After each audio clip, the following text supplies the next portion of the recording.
against you is that this £10 charge idea, for instance, is the thin end of the wedge, isn't it? It establishes the principle of charging and allows over time for it to be increased bit by bit.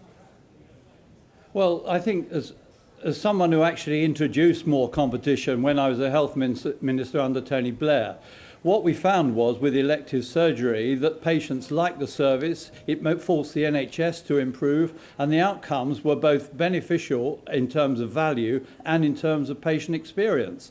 And there's a lot of academic research showing that competition works. Bob Gill is just plain wrong.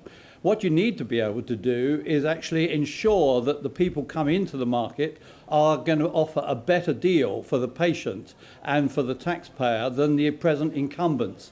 And I have to say to Bob, I think he's in cloud cuckoo land if he believes that the NHS on its own will actually change its ways. And we do need to do what you're saying. Let the better providers provide more of the services. Let's have a proper market within the NHS itself. You don't have to go to India to get better services. Lord Warner's sounding like a scratch record.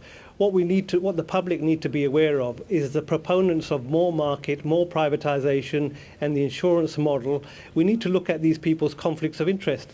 I'd like to read a statement which was published by Unite earlier this year. Lord Warner works as an advisor for Zansa, a technology firm, and Biotrol, an antimicrobial company, which both self-services and products to the NHS, and was paid by DLA Piper, which advises ministers on the 12 billion IT project for the NHS, projects that he was responsible for when he was a government minister.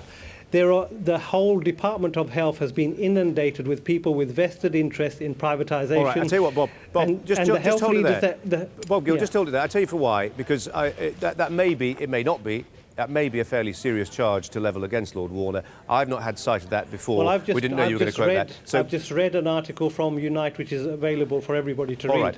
Well, let him answer. Let him answer that. You are pushing an agenda that's driven by vested interest. That's quite a serious accusation. How do you answer? That's not true. I just declare my interest. I also do work. I'm doing work in Birmingham for the government on trying to improve the children's public services in Birmingham. So I'm motivated by what's best for patients and service users.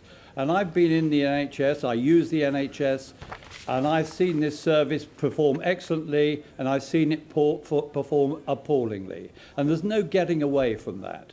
And what I was accused of actually introducing charges on a monthly basis. What we were proposing there was a £10 a month payment for those who could afford it, with exemptions, collected through council tax to improve the quality of preventative services at the local level, with all the decisions on that money being taken by local people. That's not privatisation, that's decentralisation, putting users more in charge of some of the services. Bob Gill, what do you... Sorry, go on. Well, we have a very efficient system of funding the NHS. It's called general taxation. We don't need to use yet another level of bureaucracy. Although it might sound very reasonable at £10, this will soon escalate, as we saw over tuition fees. But so will general taxation, Bob. So will general taxation. So will general taxation. Let me just restate. General taxation does not require a separate structure of collecting the fees. Let's just go.